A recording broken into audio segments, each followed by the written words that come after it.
இந்திய பெண்களுக்கு பொட்டு வைக்க தடையா? ஒரு நோட்டீஸ், ஒரு சர்ச்சை.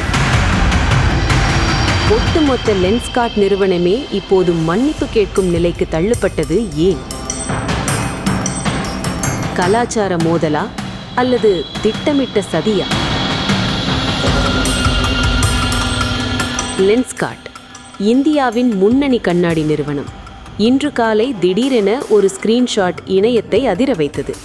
அந்த நிறுவனத்தின் பணியாளர்கள் பணியில் இருக்கும்போது பொட்டு அல்லது திலகம் அணியக்கூடாது என்று ஒரு விதிமுறை இருப்பதாக பரவிய செய்தி காட்டு தீயாய் பரவியது. பாரம்பரியத்தை மதிக்கும் ஒரு நாட்டில் கலாச்சார அடையாளத்திற்கு தடையா என நெட்டிசன்கள் கொதித்தெழுந்தனர். பாய்காட் லென்ஸ்கார்ட் என்ற ஹேஷ்டேக் ட்விட்டரில் ட்ரெண்டாக தொடங்கியது. ஒரு சாதாரண ஸ்டிக்கர் ஒரு மிகப்பெரிய கார்ப்பரேட் நிறுவனத்தின் மதிப்பையே அசைத்து பார்த்தது. விஷயம் சீரியஸ் ஆவதை உணர்ந்த பியூஷ் பன்சால் களமிறங்கினார். இங்கேதான் ஒரு மிகப்பெரிய ட்விஸ்ட். தனது எக்ஸ் வலைதளத்தில் அவர் கூறியதாவது: இந்த ஆவணம் எங்களது தற்போதைய வழிகாட்டுதல்களை பிரதிபலிக்கவில்லை என்பதை நான் நேரடியாக தெரிவிக்க விரும்புகிறேன்.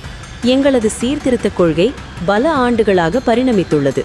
மேலும் அதன் பழைய பதிப்புகள் இன்று நாங்கள் யார் என்பதை பிரதிநிதித்துவப்படுத்தவில்லை. இந்த சூழ்நிலையால் ஏற்பட்ட குழப்பத்திற்கும் கவலைக்கும் நாங்கள் மன்னிப்பு கேட்கிறோம் என்று குறிப்பிட்டிருந்தார்.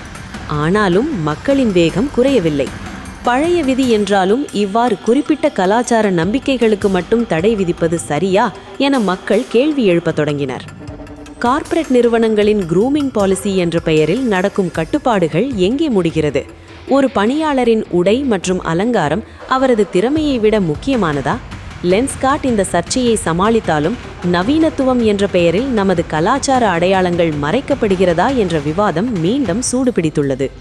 தொழில்நுட்பம் வளரலாம், நிறுவனங்கள் பெரிதாகலாம், ஆனால் ஒரு நாட்டின் கலாச்சாரத்தை தொட்டால் மக்கள் சும்மா இருக்க மாட்டார்கள் என்பதற்கு இந்த சம்பவம் ஒரு உதாரணம்.